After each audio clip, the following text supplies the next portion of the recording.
Good afternoon, and thanks for inviting me. Uh, so I don't have, I've not got a very structured presentation, but I saw your questions, the ones that you asked. I'll of course come to that.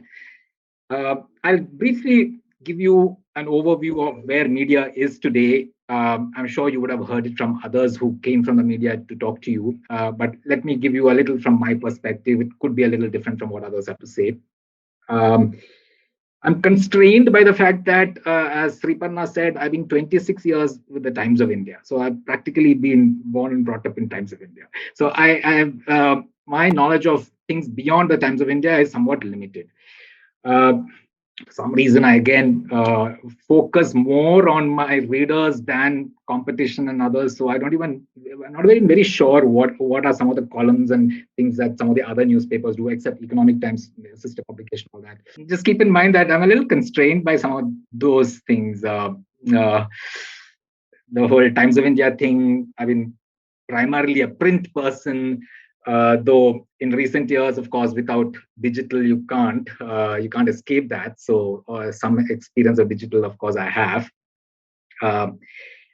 I wanted to, so broad media, let me say the following. Print, even before COVID, was beginning to, at least English media, I'm not so sure about regional media. English media, newspaper circulations were slowly begin to decline. Uh, that accelerated during COVID. Of course, a lot of apartment complexes and all banned newspapers, and so circulation shrunk substantially. But since the worst of the pandemic, circulations are beginning again to come back, but it's still not at the levels at which it used to be. Uh, but that said, let me also say this about print. Even today, now, I like Sripanna mentioned, we started this page called the Times Techies 2 years ago, a little more than 2 years ago.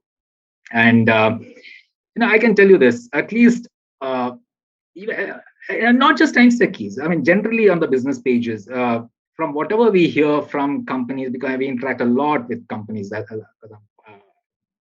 part of the business bureau for most of my career, they all want to see themselves in print. Yes, digital is fine, but digital, I don't know, there's just such a sea of content out there that discoverability is a problem.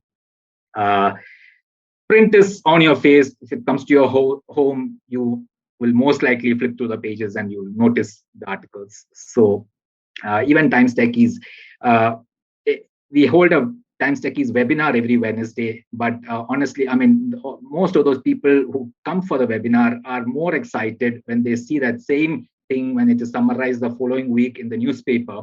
That is what really excites them more than the webinar. So print, I think, still has value, at least in India. Globally, of course, it's shrunk even more than what has happened in India. But to the extent circulations hold up, and we don't know how long these kinds of circulations will hold up.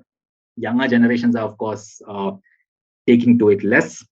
Though with Times Techies, we did have some parents writing in that because of your page, my son, my daughter in engineering has started picking up the page and a paper and all that. So there are these advantages of print that still exists. TV again, to the best. Times Group as a whole, by the way, even today, by and large, most of the, even though we have the very successful Times Now TV channel and all of that, much of the revenue comes from print. I forget the exact percentages, but my guess is at least 70% or more comes from print, not so much from TV or digital. Digital, of course, is growing very rapidly now. I wonder if it is profitable yet. May not be because advertising rates and etc. are so low and digital. But digital and investments are also going in there. So profitability might be a while. But frankly, I mean, digital, of course, all of us are being trained on various aspects of digital. Podcasts, we want to start podcasts. Some others have already started podcasts. That seems to be a big thing with most media companies. So right now, in Times Group as well, we are all in the process of being trained on podcasts. So, a lot of the future is going to be digital, but I suspect there's still a strong space even today for print. Print definitely, TV definitely. So that's the broad thing I wanted to talk about media. Uh, Now, I think what you, of course, most of your questions were around how can startups feature more, how can you get the attention of the media, all of that. And I can perfectly understand where you're coming from. We, it's a problem that startups generally face. There are, and more so because there are so many of you, and it becomes difficult for us to choose. Of course, the big ones, the big fundings, etc., are always there, and they will always get a lot of attention. The Ubers, I mean, the Paytms, and all of them, naturally they will. Uh, the smaller companies, I can understand, will always find it a challenge. Uh, you want to take a, journalists by nature, at least the business journalists, always tend to focus on funding. And I can understand many of you are not at that stage. Some of you don't even want funding. And yes, I totally agree, and I totally understand when you say why are journalists so focused on funding. And frankly, I don't have an answer to it myself. It probably is like what do you call it, low hanging fruit or whatever. It's There's some funding news that comes, and the part of the problem is that many of our newspaper publications are very Bombay focused, and Bombay has this obsession with finance and all that. So they always, anything that involves money flows catches their attention immediately. So funding, for them, funding is always very important. But I know plenty of startups who say there are so many other interesting stories around business models, technologies, etc., which you're writing about, and journalists don't. Unfortunately, that is the case. And but now with our e-paper and all that, we can do a lot of tracking of what kind of stories are being read and all that. And you want to take a guess and in startups, or do you want to take a guess which stories in the newspaper in general, in a general newspaper, what kind of stories are read the most? Anybody wants to take a guess? Sports. Some Toby saying sports. Any other? Social impact. There was a time entertainment. Okay. Politics. Okay, Rashmi saying Saira. Okay, crime. Who said crime? Rashmi said crime. So this is it's been a long time gut feeling, of course, of we didn't have all these tracking mechanisms, the digital tracking mechanisms that we have today earlier, but sheer gut feel and all earlier also told us that crime is the most likely. Which actually today's digital data also kind of confirms. E-paper and all that, if you look at it, invariably these crime stories are read the most. There was, of course, a time when people said there are plenty of people who start reading the newspaper from the back and all that, basically meaning sports papers.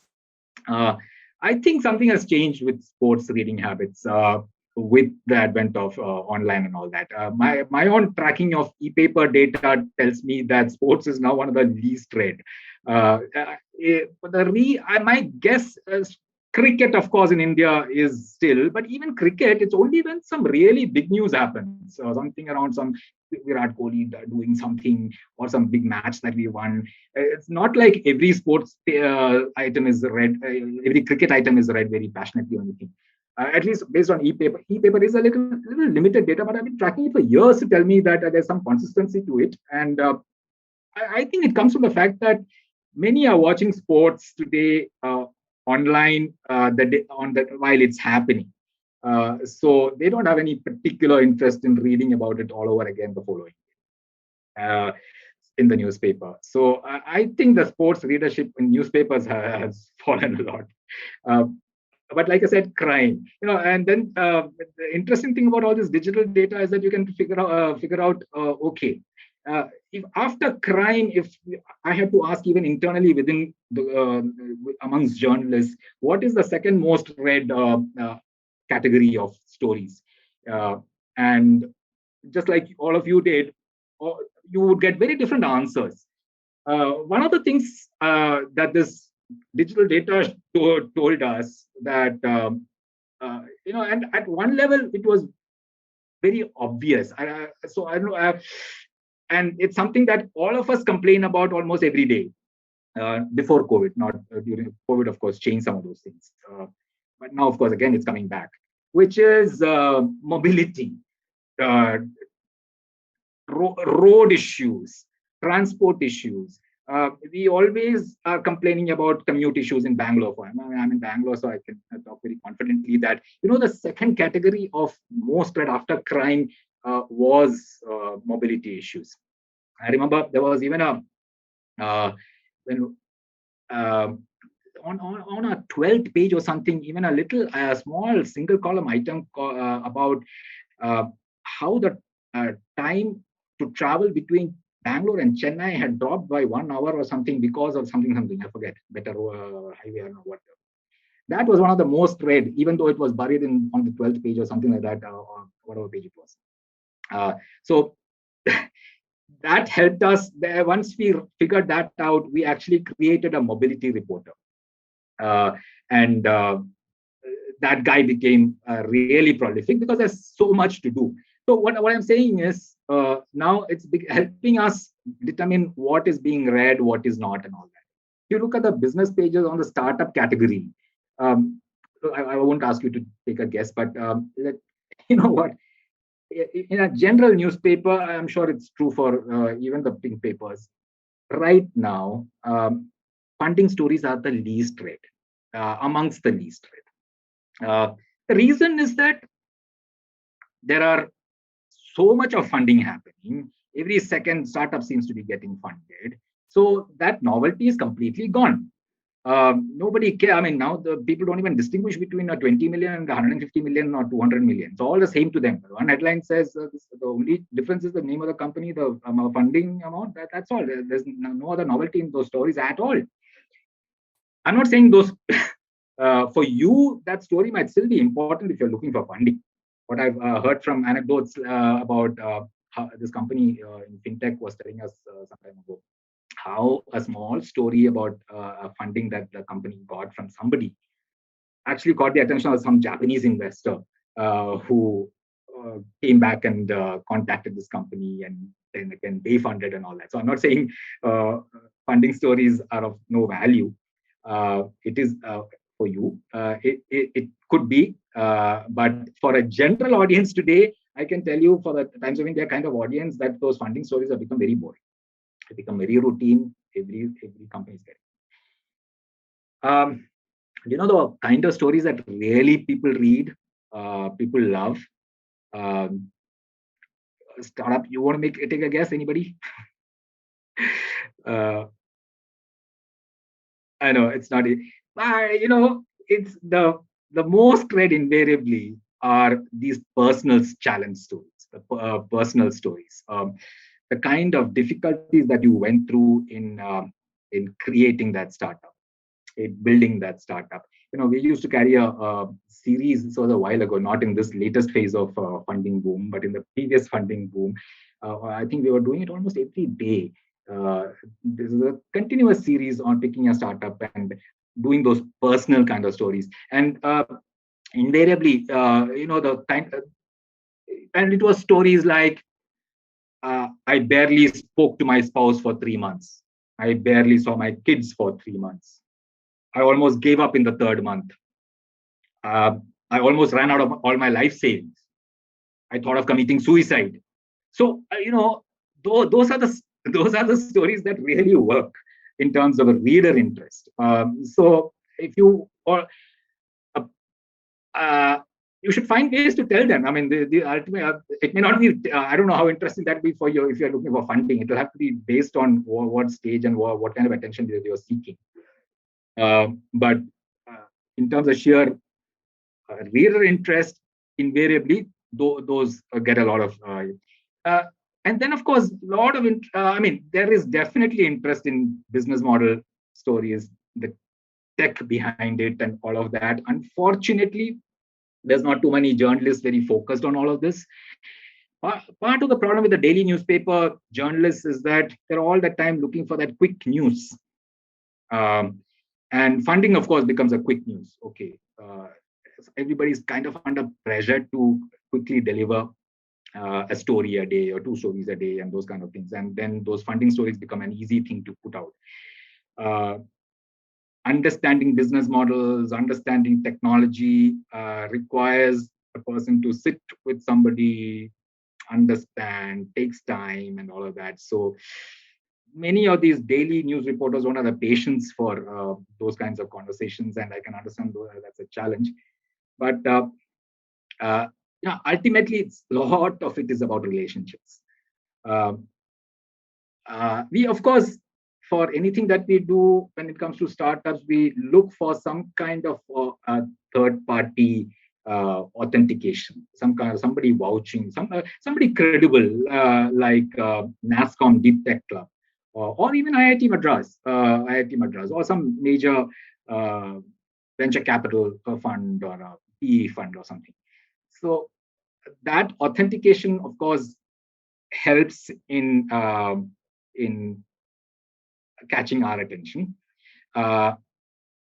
So we run a series on the Times Techies page, not every week, but we have a little central, we call it the central picture feature, where we periodically feature companies. We are so far mostly done from the NASSCOM Deep Tech Club, and they've given us an entire list.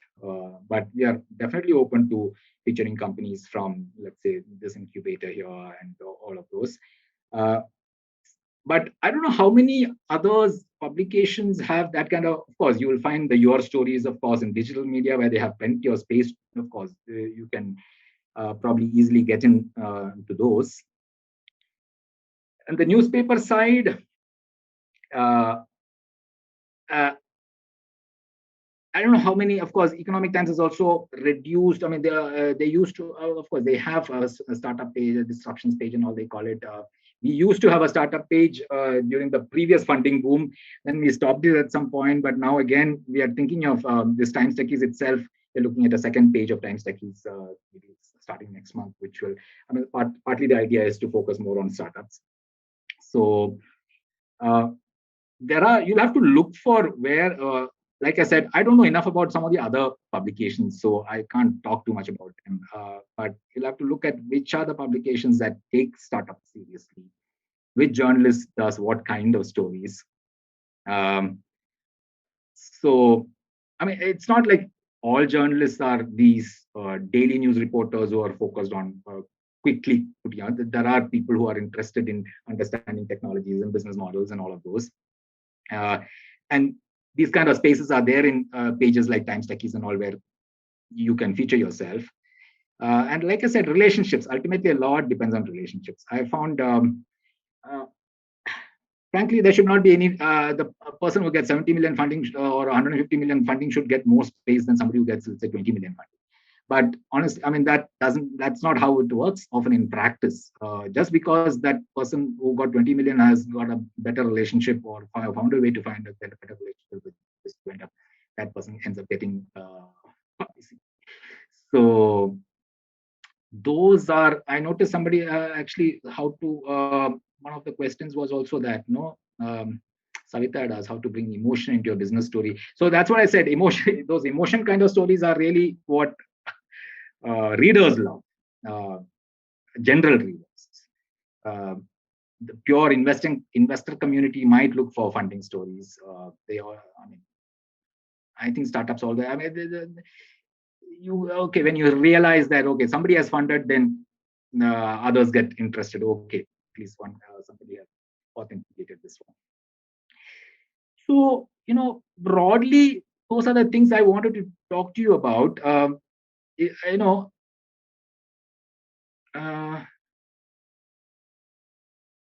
mean, tell me, I'll leave it to you to ask questions. That might be better. There are some specific things that you wanted to ask. Sairam, hi. Yeah, hi. So, good evening, sir. Pleasure always to meet you. In your conversation earlier, you mentioned about podcasts now becoming all the more a rage, right? And one recent trend that we found in the media is that a lot of these stories they come with an option of you can actually play the video, play the audio. If you just the audio file, if you click on it, it reads the entire story. So I don't think that's a traditional definition of podcast, but that seems to be a new trend. So any thoughts on that? And if any thoughts, if Times is also thinking of something? Thank you. Sairam, can you explain that again? When you play the audio, the transcript comes, is it? Where did Sairam go? Hello? Sairam, I didn't fully catch that, yeah? Yeah, I'll just try and share a link now. I think India Today and a few others, they have this audio file on their online stories, right? So you click on that audio file, that audio file will read the entire story for you. Oh, Like read. you were talking about podcast, right? I just asked one of my colleagues to share that on the group. I'm not able to do it in this device. Okay. So you have an audio file in that link that will read the entire story. I'm just flagging an India IIT Madras story, obvious bias, but yeah, if you just open this link, can someone in my team just share it? Okay. Look, so what happens is if you click on the audio file, the link is here, my colleague Toby has shared it. If you open that file, you will see an audio file saying you can listen to this article now. Okay, so when you spoke about podcast, I thought this is also some new trend. I was just wondering, one, what you think about it, and two, do you think this is something that Times is interested in? I hope I'm making sense, sir. Whether Times is interested or not, I don't know. Times doesn't have this, is it? Okay, I've not really looked at it. Okay, look, I obviously it has a use case. Whether Times will be doing it or not, frankly, I have no idea. But again, one of the disadvantages I have is I'm based in Bangalore, while a lot of these kinds of decisions are happening in Delhi and Bombay and all that. Delhi, the largest in Delhi actually. So I know podcasts are happening. I was part of a training myself, so those beginnings are happening. But beyond that, frankly, we are not rolled it out yet, and already got delayed. I don't know the details. What all they are planning? Yeah, useful for visually impaired. Yeah, no, absolutely. So I'm sure it has its use cases. Probably doesn't require too much investment to introduce something like that. But these decisions happen in Delhi and all that. I'm not involved. Not heard anything so far. Yeah, while a podcast is typically an interactive format, there is usually two people or even more people, somebody asking questions and it's more conversational. An audio transcript like this may be more of a, just, an accessibility kind of add-on, a value addition in that sense. So yes, like to be said, what I realized through the podcast training was that podcast. I also imagine podcast to be this interaction between typically two individuals and all that. But the really sophisticated. I mean, I don't know the right word, sophisticated or whatever, but entire stories are told through sheer podcasts. The lady who trained us, she had gone to Bangladesh to do a feature on the whole textile industry there. And she did it all through audio, speaking to some textile workers, owners, people on the road. All of that, the traffic, the noise around the factory, all of that she captured and then put it all together into what would otherwise be a feature story on, let's say, the Bangladesh's garment industry. So there are people doing those kinds of podcasts as well. Yeah. So there was someone else who just raised a hand a little before. They're not here right now. So would you like to come back on again? Go ahead, I think. Yeah. Yeah, Nita. Yeah, please unmute yourself. Go ahead. Yeah.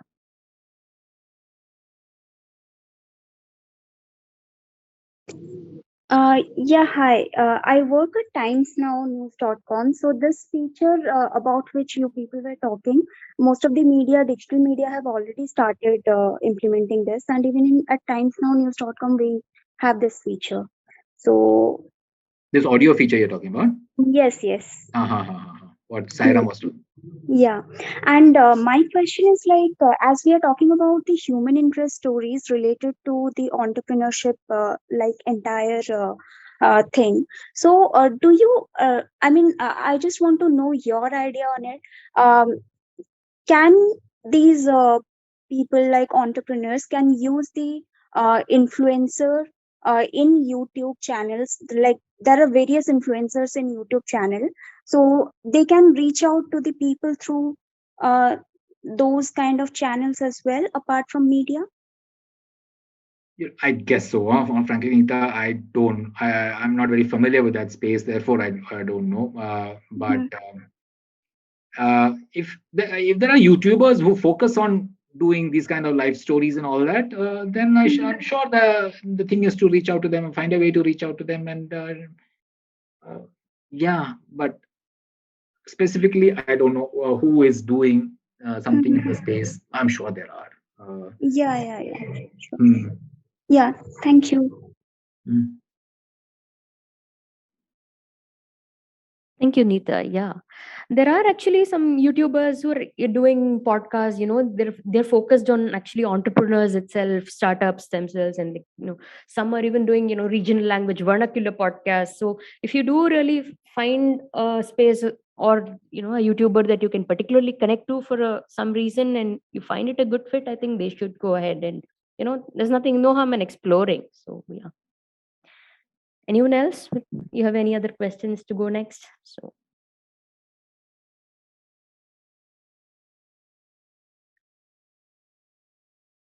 There's a question from Shailaja. On medtech startups, what is the right time stage to go for media coverage? Look, generally speaking, I would say the right time is when you already are in the market. I'm not specifically saying about medtech. I mean, there might be people who are willing to write even at the stage where you are trying to develop something very novel. But in many cases, you will find media getting more interested if you already have some customers to talk about, you've been commercialized, getting in some revenue, and some kind of major peer review has been done. Those are typically the stages where I think journalists would be interested in writing. Sir, I'm sure you follow the Theranos case in the US, right? So on the Mhm. topic of the medtech startup, I was just wondering, broadly, not in a specific case, how much of those international startup trends and media coverage impact what the Indian media does with respect to covering startups? For example, the Silicon Valley trend has a lot of impact on what the Indian startups do, at least to my limited knowledge, right? So I was just thinking, I will just have your thought, not more of a question, but more of your thoughts. I'm sure you would have been following Theranos case as closely as required. So, and broadly, what would you extrapolate on the same topic of the medtech? I just thought I'll have your thoughts on this because we will be well informed by your thoughts on this from a PR perspective. Thank you. Thank you. So, like I said, if you look at the general newspapers and general media, I mean, all that might happen is that you might be a little more cautious when you approach some startup, especially medtech startup, because of what happened with Theranos. But I wouldn't say that's going to be a very major determining factor in how journalists will approach medtech startups here. I mean, they might become a little cautious, yes, but beyond that, I don't think. Might ask an extra question or something, but I mean, you have to be convincing, of course. Show some proof points, show some third party credible, and somebody vouching for you. Those things are there, then I don't think one-off case like that is going to impact how things are covered here. Sure, sir. Thank you. Thank you. Somebody with raised hand. Yeah, it was Yeah. somebody else. Shailaja. Shailaja. Yes. Yeah. Yeah, Please sir. carry on. My question is more on story writing. Like, I think I missed the point. The story have to be emotionally connected is what I understood. Did I hear right? I'm saying the emotionally connected stories work better with readers than the other kinds of. They work the Okay. best amongst all stories. When I do these kinds of tracking of what is read and what is not, or what is less read, what is more read. Should it be personally? Okay, should it be personal emotion be there? Because some of the use cases what we develop, we may not have been in picture really, but in society it might be lying over there. We haven't gone through that. So definitely every use case is hurt to somebody else, but we may not be there in that picture. So would that work, or how do we present that? Sorry, can you explain what you're saying? Can you give an example? Say for example, I'm working on a medical device which tracks some monitoring or some vitals monitoring. So I haven't gone through that pain. Say for example, mother and child related vital monitoring. I never have gone through that stage, but someone else would have had in hospital. I have seen like because of not monitoring, I've seen child dying or mother dying. So that cases would be there. I haven't gone through that. So how do we put in the emotion, like social factors presenting over there and existing such cases? Do we weave the we can definitely weave the story over there. Does that make sense? Will it have impact? See, anything where you are clearly defining a use case, definitely. These are all good stories to do. What happens in media typically is, firstly, most of us are very short-staffed, and we have to really pick and choose which ones to do, which ones not to do.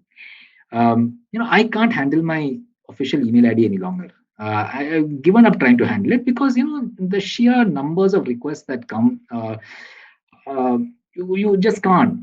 So challenge really, the kind of things that you're talking about, a medtech startup which is trying to really solve a particular use case where nobody has done so far in India or the world and all that, are great stories to do.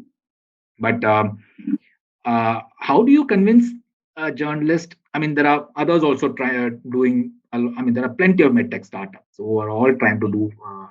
How do you convince a journalist that yours should be done and not the numerous others that are also there?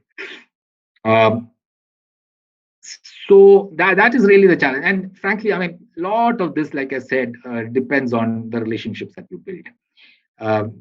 The fact that you're from an IIT Madras incubator itself gives you a significant leg up. That itself is an advantage. But otherwise, the best thing to do is to have journalists coming and talking to you like this.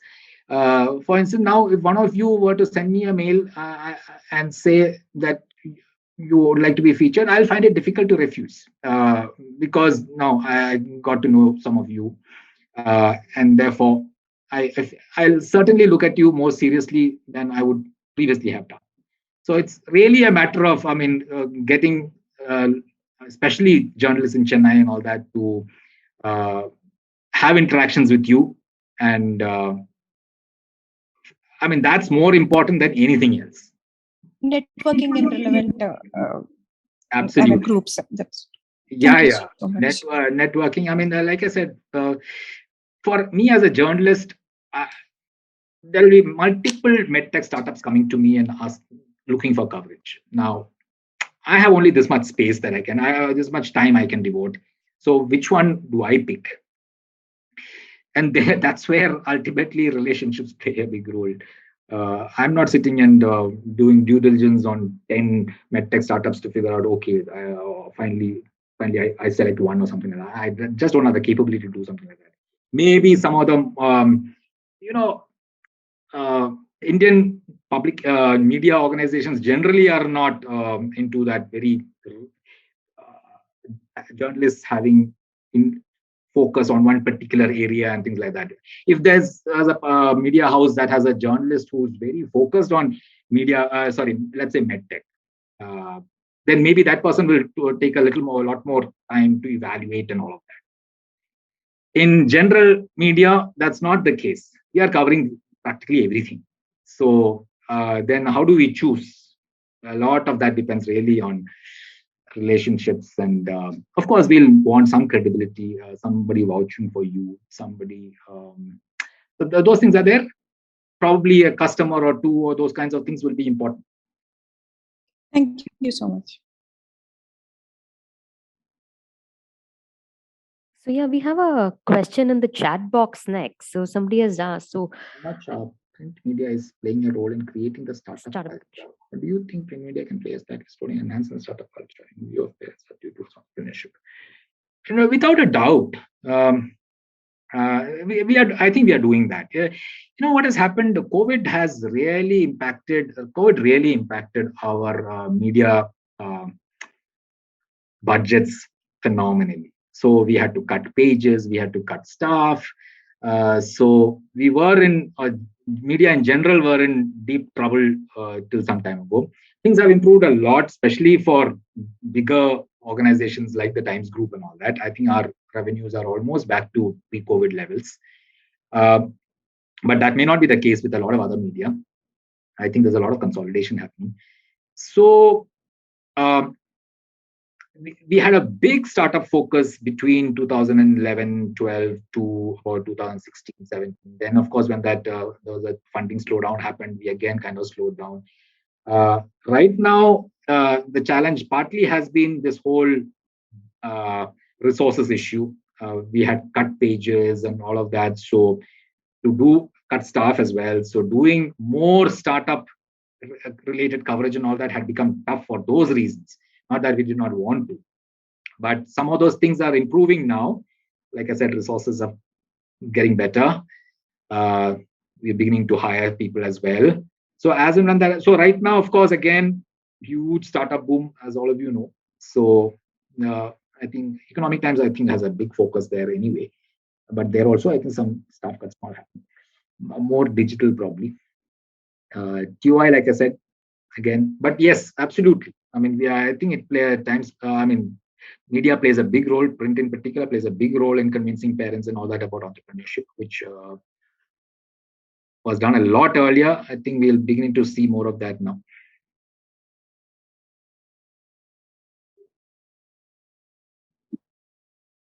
yeah, there was one other question among the list that was submitted to us earlier. So somebody had asked about, how they can startups can use media best for branding or communications, and use it for lead generation and things like that. Would you have any thoughts on that, Sujit? Branding and communication, frankly, I mean, you'll have to identify journalists who focus on startups. That's the first thing to do, and then look at what are the different columns and all that various publications have. You'll have to target those accordingly. So I know, for instance, ET has a lot of those things. I mean, so I identify those things, identify journalists, and then target them with specific stories that you may have. I mean, these are great vehicles for branding and communication. It all depends on how you can utilize your own, like I said, identify right journalists, right publication, right columns, and then target. Lead generation, again, no. Lead generation, I don't know. Yeah, possible. I mean, these are all.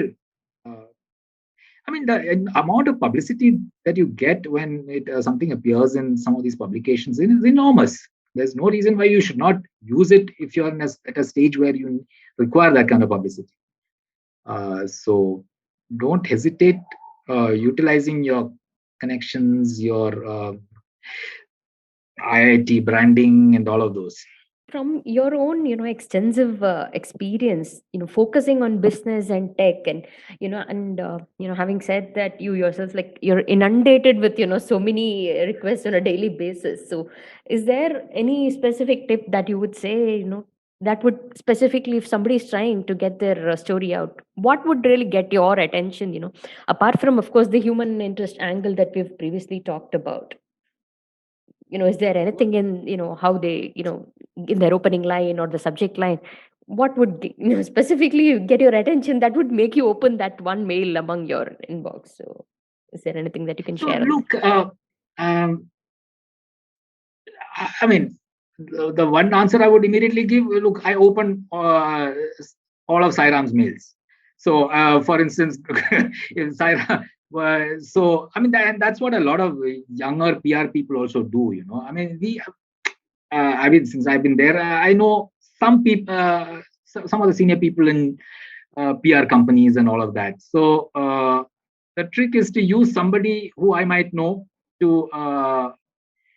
For instance, now I look, I don't like saying it, but I'm forced sometimes to do this because that's the only way I can handle my mailbox. On my Gmail, my personal Gmail some people have regular access, I mean, open access. Many others I immediately filter out. The ones I have never interacted with and all that, who keep sending me mails and releases and all that, I keep filtering out immediately, just marking them spam and stuff. So my Gmail is relatively clean. So when a mail comes there, I will invariably, if I'm not marking it as spam, somebody I know, then I will look at it. This is true for even my younger colleagues. I'm no different from anybody else, frankly. I mean, all my colleagues will plenty of complaints that they don't pick up calls, they don't respond to mails. I mean, we are helpless. We can't. We physically cannot.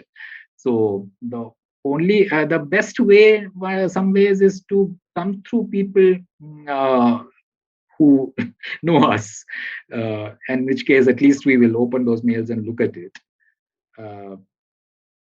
That's my answer. That's true for not just me, I can tell you. I mean, it's true for many of the other journalists.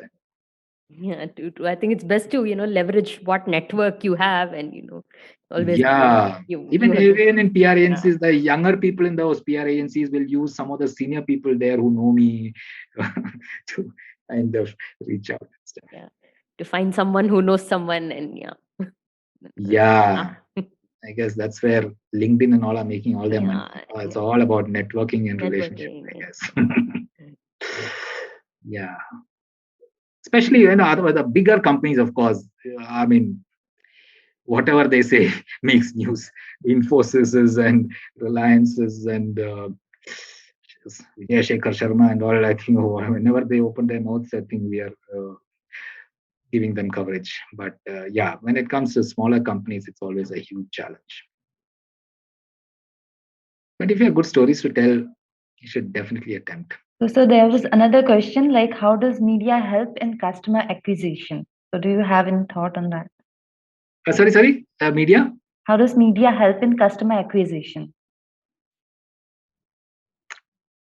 Look, I can tell you this. One article in Times of India is of enormous value.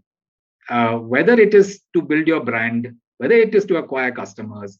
You can't imagine, for the Times techies that we have, or every week now, or sometimes two in a week, there are big companies sponsoring these webinars.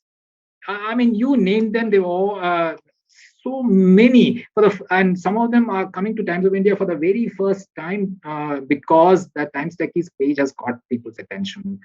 And many of those webinars are directed at acquiring customers.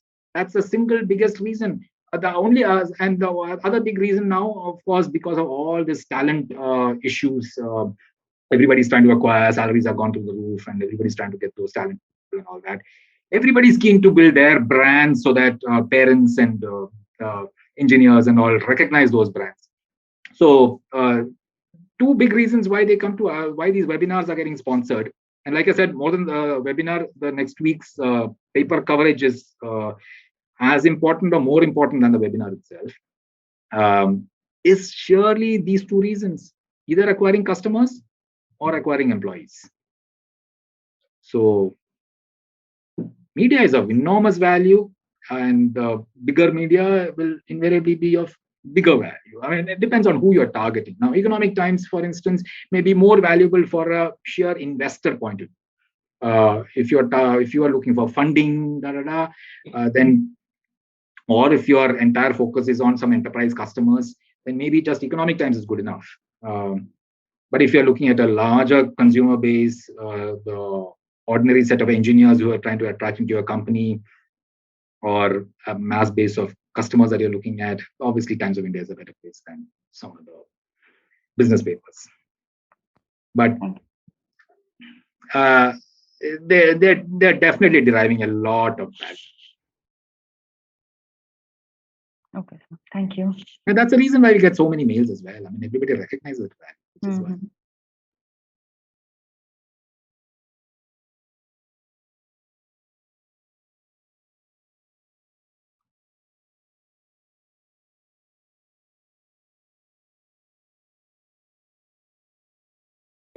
Yes. News value inherent, yeah. See, I know Sarah, I'm saying that inherent news value. Of course, the news value is necessary, but a lot of companies have news value. Now, amongst those, which gets featured, all depends, like I said, Sarah, on how successfully you can, cultivate or get to journalists.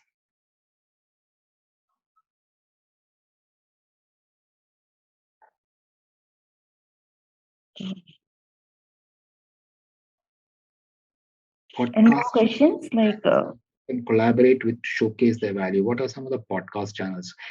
Kanishkan, sorry, I don't know. I know Hindustan Times started their podcast initiative almost more than a year ago. I know they have some business related stuff. Startup specifically or not, I don't know. When Times of India starts, we'll definitely have technology stream. Again, I don't know what all is happening right now. It's still in the works. But podcasts, yes, there will definitely be channels. Which ones I do? Generally speaking, what stages are the startups in? All in different stages, is it? Yeah, most of the startups here will be in different stages. So some of them will be early, some of them will be a little mature, some of them would have raised funding and all that. Okay. So I think, on the subject of podcast, probably what will work best for each one, I think they have to decide, because that again is, many of them could have a very niche audience, and depending on what they talk about, what they deal with. So I think and at what point do they collaborate with should depend on who you want your audience to be. You can always Google, or you can go on Twitter, look for who is making these podcasts, what kind of audience, what kind of subjects they're dealing with, and then you should probably listen to a few and see if you can relate to them, and then probably choose what works for you. So like that. True. So yeah, we're also nearing 5. So if at nobody what point do they graduate out? Yeah. At what point do they graduate out of the incubator? Generally, we have a 2 to 3 year period of incubation since from the time they get accepted. So it depends. Some have 2, some have 3. So once they complete their 2 or 3 year period, they consider to graduate out of our incubation system. Yeah. Aether graduated out of IIT Madras, no? Yeah. Aether started out here and they've graduated. So now they have their own manufacturing facilities out of Bangalore. I think they're also going to start a second plant soon. Soon, I think. Yeah.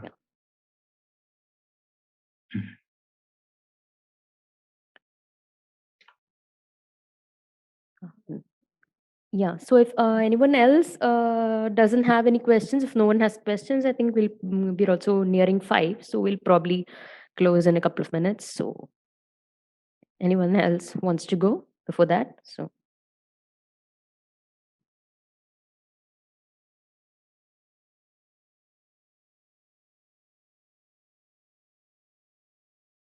Okay. So. Okay. Yeah. So yeah, probably we can wrap it up. So yeah, that was a nice session. Thank you so much, Sujit, for spending your time being here with us today. Anytime. Okay, thanks a lot.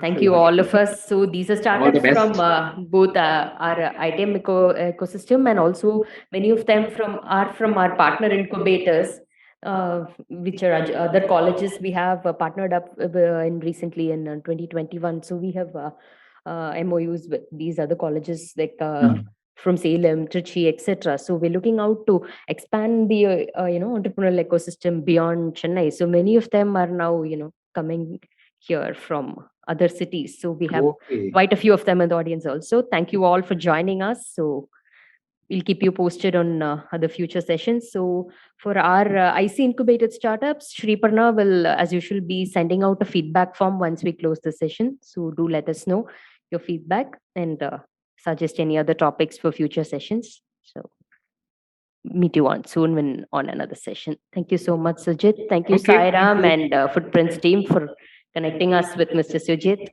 Thank you so much. Thank you. Bye. Thank you, Sujit. Bye. Bye. Good evening.